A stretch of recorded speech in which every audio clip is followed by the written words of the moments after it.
semuanya, perkenalkan kami dari kelompok 3. Perkenalkan, nama saya Panji Nur Alam Mauludin dari manajemen 2E kelompok 3. Halo, saya Nafiza Rahmadina Inurasya dari kelas manajemen 2E kelompok 3. Halo, saya Ikna Nalul Muna Ansarul Halija dari manajemen kelas 2E dari kelompok 3. Halo, saya Irna Ramadhani dari kelas 2E manajemen dari kelompok 3. Di sini kami akan mempresentasikan terkait pasar monopoli. Apa sih pasar monopoli itu? Mari kita bedah. Halo, perkenalkan saya Irna Ramadhani dari kelas 2E manajemen dari kelompok 3. Baik, di sini saya akan mempresentasikan tentang pengertian pasar monopoli. Pasar monopoli adalah suatu bentuk pasar di mana hanya terdapat satu penjual atau produsen tunggal yang menguasai seluruh penawaran atas barang atau jasa tertentu. Sementara jumlah pembelinya sangat banyak. Secara bahasa, kata monopoli berasal dari bahasa Yunani, monos yang berarti satu dan polien yang berarti menjual. Dalam struktur pasar monopoli yang murni, ketiadaan pesaing membuat perusahaan tersebut memiliki kekuasaan mutlak untuk mengendalikan pasar. Konsumen tidak memiliki alternatif lain jika mendapatkan produk tersebut. Karena posisinya yang sangat dominan, perusahaan monopoli tidak perlu mengkhawatirkan strategi dari harga kompetitor, melainkan lebih berfokus pada seberapa besar daya beli masyarakat dan bagaimana memaksimalkan keuntungan berdasarkan kurva permintaan yang ada. Karakteristik pasar monopoli meliputi tidak adanya barang pengganti yang sebanding, hambatan masuk yang tinggi bagi pelaku usaha baru, serta dominasi penjual menetapkan harga dan jumlah produksi. Dalam praktiknya, monopoli menetapkan harga dengan mengendalikan jumlah output yang diproduksi. Semakin rendah jumlah barang yang dilepas ke pasar, maka semakin tinggi harga yang dapat ditetapkan. Namun, kebebasan menetapkan harga tidak bersifat absolut, karena tetap bergantung pada elastisitas permintaan. Apabila harga terlalu tinggi, konsumen dapat mengurangi pembelian, menunda konsumsi, atau mencari alternatif informal seperti produk substitusi tidak resmi atau pasar gelap. Pasar monopoli dapat terbentuk melalui proses alami ketika skala ekonomi dan efisiensi biaya menghalangi masuknya pesaing baru. Selain itu, monopoli juga dapat terjadi akibat penggabungan usaha atau akuisisi serta pemberian hak eksklusif oleh negara. Dalam beberapa yurisdiksi, monopoli yang didukung atau diakui oleh hukum dikenal sebagai monopoli legal. Contoh dari monopoli legal meliputi penyelenggaraan jasa publik, distribusi energi, atau penyediaan infrastruktur yang dianggap terlalu penting untuk diserahkan kepada mekanisme pasar bebas. Meskipun monopoli sering dikaitkan dengan perusahaan besar, ukuran bukanlah karakteristik utama dari kekuasaan monopoli. Sebuah pelaku usaha mikro tetap dapat memiliki sifat monopoli apabila menguasai pasar yang sangat sempit atau khusus tanpa adanya pesaing yang relevan. Itulah mengapa pasar monopoli hanya ada satu penjual yang tidak ada pesaingnya dalam pasar. Akan tetapi di Indonesia hanya ada sedikit pasar monopoli yang dikenal seperti perusahaan listrik negara atau PLN, perusahaan kereta api Indonesia atau KAI, dan perusahaan air minum atau PDAM. Dalam kondisi pasar monopoli, perusahaan-perusahaan tersebut memiliki kontrol penuh atas harga dan kuantitas barang atau jasa yang dipasok ke pasar. Halo semuanya, perkenalkan nama saya Ikna Nalul Muna Ansarul Nur Halija, NPM 2505101070, Fakultas Ekonomika dan Bisnis, Prodi Manajemen dari kelas 2E. Kali ini saya akan membahas sebuah topik yang sangat fundamental dalam dunia ekonomi mikro, yaitu mengenai karakteristik atau ciri-ciri pasar monopoli. Mungkin teman-teman sering mendengar istilah kata monopoli, baik itu dalam permainan papan atau dalam berita bisnis. Tapi, apa sih sebenarnya yang membuat sebuah pasar bisa dikategorikan sebagai pasar monopoli menurut kacamata ekonomi? Nah, materi yang akan saya sampaikan ini dirangkum dari sumber yang terpercaya, yaitu buku Membuka Cakrawala Ekonomi oleh Imamul Arifin dan buku Aspek Dasar Ekonomi Mikro. Tujuannya agar kita bisa memahami kenapa sebuah perusahaan bisa begitu dominan dan apa saja faktor yang menghalangi pesaing lain untuk masuk. Ciri dari pasar monopoli itu ada 3. Yang pertama, hanya ada satu penjual.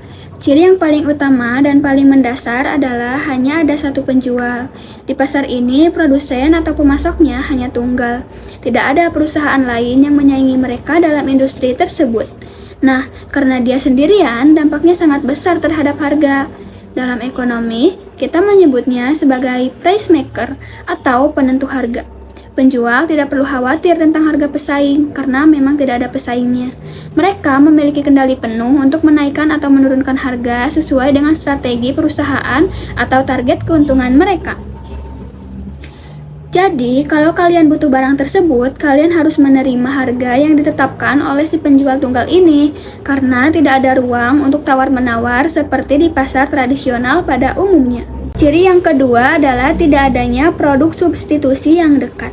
Artinya, barang atau jasa yang dijual tidak memiliki pengganti yang mirip atau sebanding. Sebagai contoh, kalau kalian bicara tentang listrik atau kebutuhan rumah tangga di Indonesia yang disediakan oleh PLN, jika kalian merasa harga listrik naik, kalian tidak bisa tiba-tiba beralih ke produk lain yang fungsinya persis sama dengan semudah itu digunakan. Tidak ada listrik merek B atau listrik merek C. Karena tidak ada barang pengganti atau substitusi. Konsumen tidak punya pilihan selain tetap membeli dari produsen monopoli tersebut meskipun mungkin mereka merasa harganya cukup mahal. Selanjutnya, ciri yang ketiga yaitu hambatan masuk pasar yang tinggi. Nah, mungkin teman-teman bertanya, kalau untungnya besar, kenapa perusahaan lain tidak ikut masuk saja ke pasar itu? Inilah ciri ketiga yang sangat krusial, adanya hambatan untuk masuk ke dalam pasar atau barriers to entry. Hambatan ini sangat tinggi, sehingga mencegah pesaing baru untuk masuk. Ada 4 alasan utama kenapa hambatan ini bisa terjadi. Nah, yang pertama, hak paten dan hak cipta. Produsen monopoli biasanya memiliki perlindungan hukum atas produk mereka. Dengan hak paten, tidak ada perusahaan lain yang boleh memproduksi barang yang sama selama jangka waktu tertentu. Yang kedua, kepemilikan sumber daya yang unik. Kadang suatu perusahaan menguasai sumber daya alam tertentu yang tidak dimiliki orang lain, atau mereka punya rahasia teknis produksi atau tidak diketahui perusahaan manapun. Yang ketiga, skala ekonomi atau monopoli alamiah. Beberapa industri membutuhkan biaya investasi awal yang sangat-sangat besar. Perusahaan yang sudah ada biasanya sudah mencapai efisiensi yang sangat tinggi. Perusahaan baru akan kesulitan menyaingi efisiensi tersebut sehingga akan rugi jika mencoba masuk. Keempat, kebijakan batasan harga. Terkadang perusahaan monopoli menetapkan harga yang cukup rendah untuk mencegah pemain baru masuk, sehingga pemain baru merasa tidak mendapatkan keuntungan jika bersaing di sana. Nah, itu dia 4 alasan utama kenapa hambatan untuk masuk ke dalam pasar atau barriers to entry sangat tinggi.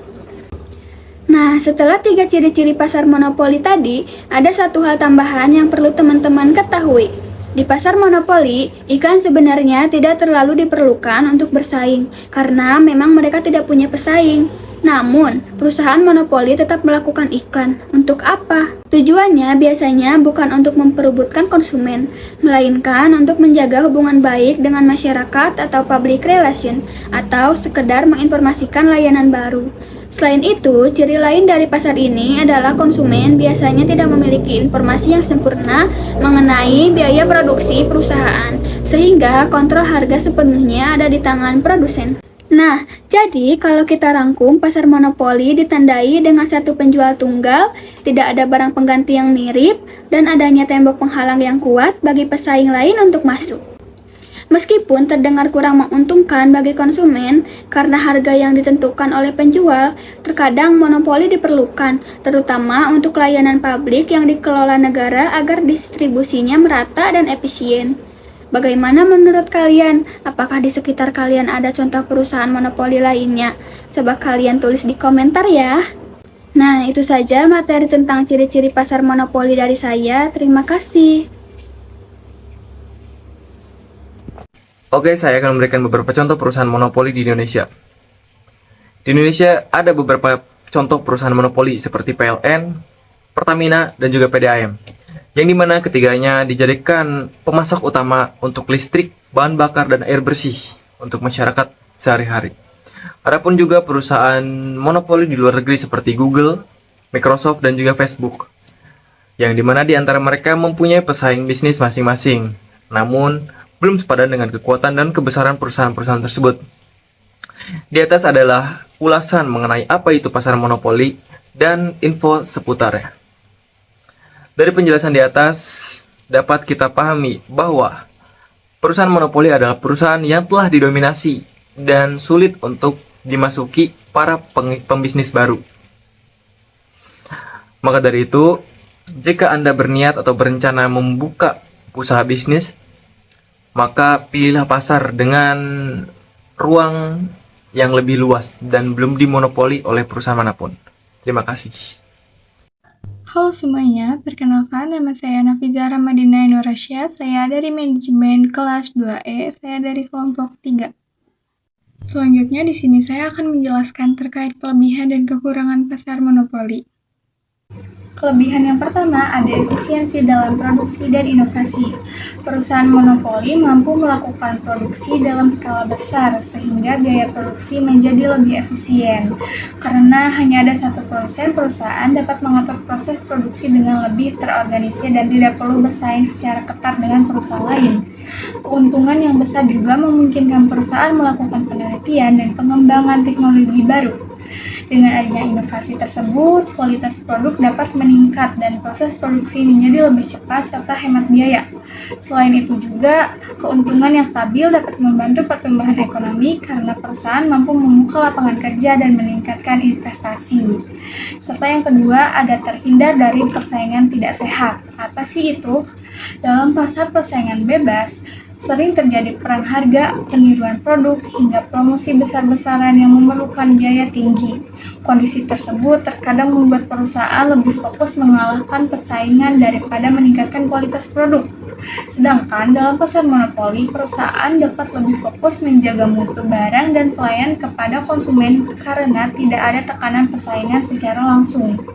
Hal ini membuat perusahaan memiliki kesempatan untuk menghasilkan produk yang lebih konsisten dan berkualitas. Serta yang ketiga, ada menimbulkan skala ekonomi. Perusahaan ekonomi monopoli biasanya beroperasi dalam skala besar sehingga mampu menekankan biaya produksi. Biaya per unit barang menjadi lebih murah karena produk dilakukan secara massal. Selain itu juga perusahaan monopoli tidak perlu mengeluarkan biaya promosi dan iklan terlalu besar untuk menarik konsumen seperti perusahaan dalam pasar persaingan. Akibatnya juga perusahaan dapat memperoleh keuntungan lebih besar dan kegiatan produksi berjalan lebih efisien. Yang keempat, menjaga stabilitas harga.